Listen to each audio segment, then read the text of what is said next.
Let's make a Butterfinger cake. Oh, they're so good and so easy. All you have to have is a box of Betty Crocker chocolate fudge cake mix. I'm going to pour this in my mixing bowl.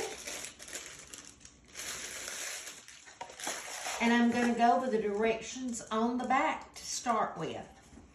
Okay, it calls for 1 cup of water, a half a cup of oil, and I'm using vegetable oil, and 3 eggs. Now, this is just going to make a delicious chocolate cake. I'm going to mix it. You could use a whisk, but this is faster. Let me get the sides down. Okay.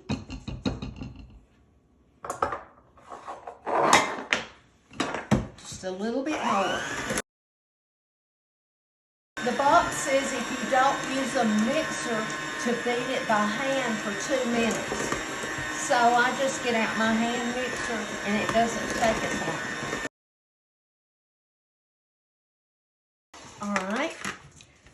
Now, I have sprayed a 9 by 13 inch pan.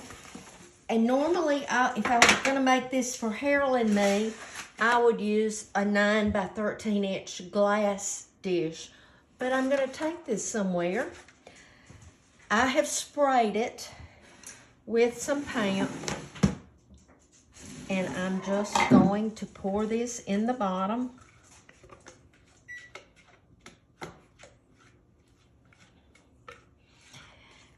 And I've got it on a cookie sheet because when you do, you already know this, but when you do any kind of casserole or cake in an aluminum pan, sometimes it will you know, when it gets heavy, it'll want to bend or whatever. So I have preheated my oven to 350 degrees, and it says for a 9 by 13 to bake for 28 to 33 minutes. Now I'm going to put mine on 25 minutes because I know my stove. You know yours. And I will check it, and if a toothpick comes out clean, it's ready, and I'll be back to show you the rest of the recipe.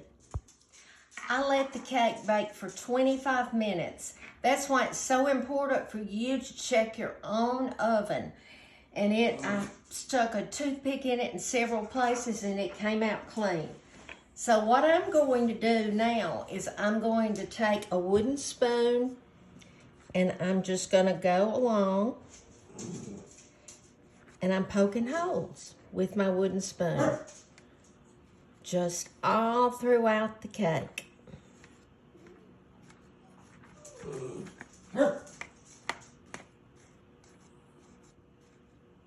And I'm doing this while it's warm. I've just taken this out.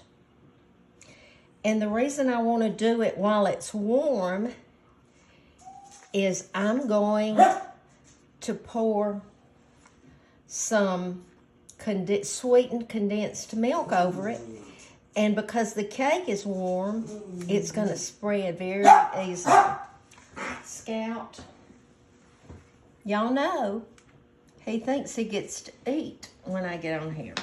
Now I have the Great Value brand of sweetened condensed. You can use Eagle brand, but this is just as good in this recipe. Okay. Now what I'm going to do is I'm going to use this spoon right here and see how thick that is. It would be hard to spread if the cake wasn't warm. But you want to get it all over the top of the cake.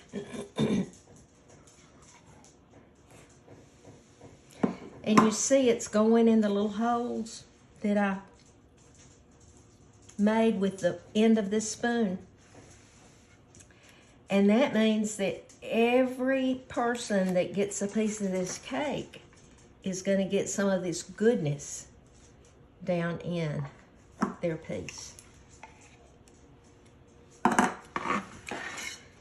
This cake is so easy to make, but it is in 3 different parts. Harold just asked me before we turned on his video, and then he said, where's the Butterfingers? It'll come next.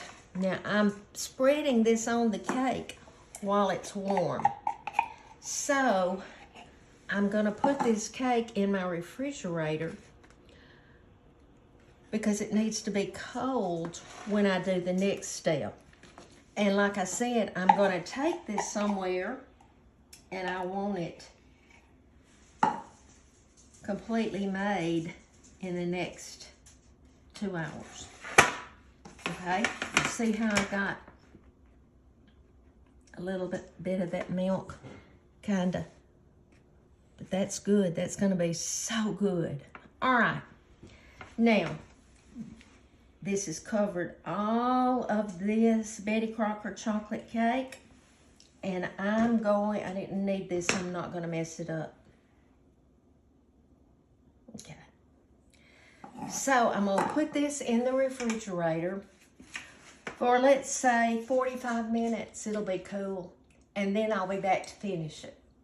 Okay, the cake with the condensed milk has cooled, and I am now going to take an 8-ounce tub of whipped topping. I got the Great Value brand, and I'm just gonna put this all over the top. Just spread it out. And this is so easy. Now, I'm making a Butterfinger cake, but you can make it the exact same way, and you can use the Heath bars. You can use the Reese's, little Reese cup miniatures, whatever you want.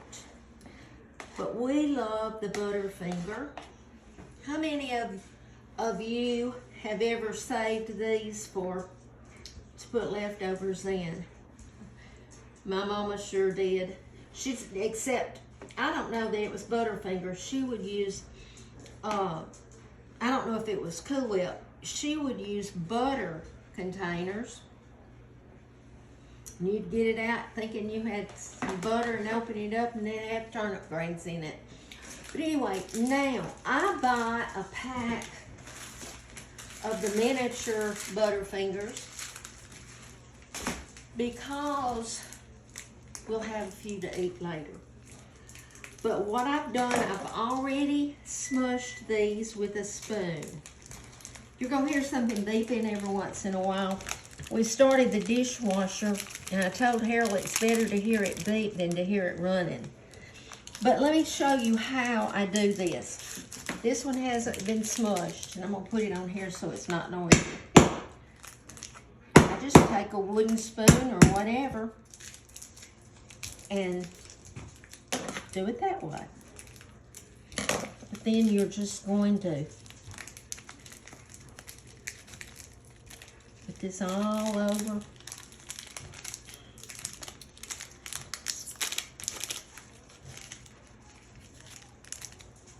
Got some more smushed.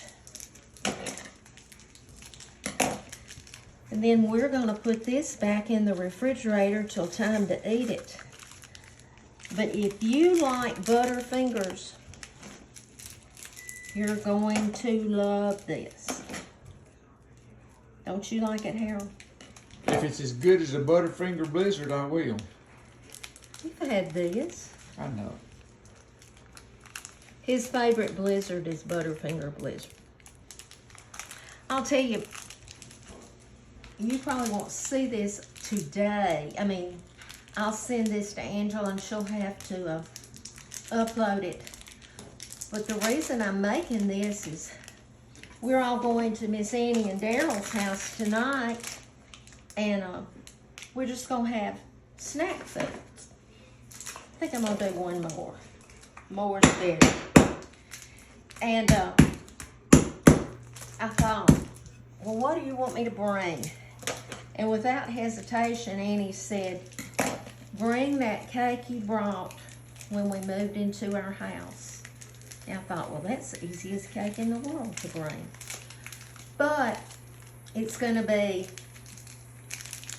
Annie and Daryl and Harold and me and Melissa that works in the office, and of course Angela and our friend Lauren Sisler and her husband. So we're just going to have a good time tonight and eat some good snack foods. I'm sure we'll do some videos there. But this is the Butterfinger cake. Easy, easy, easy. Remember to be salt and light, and I'll be back soon.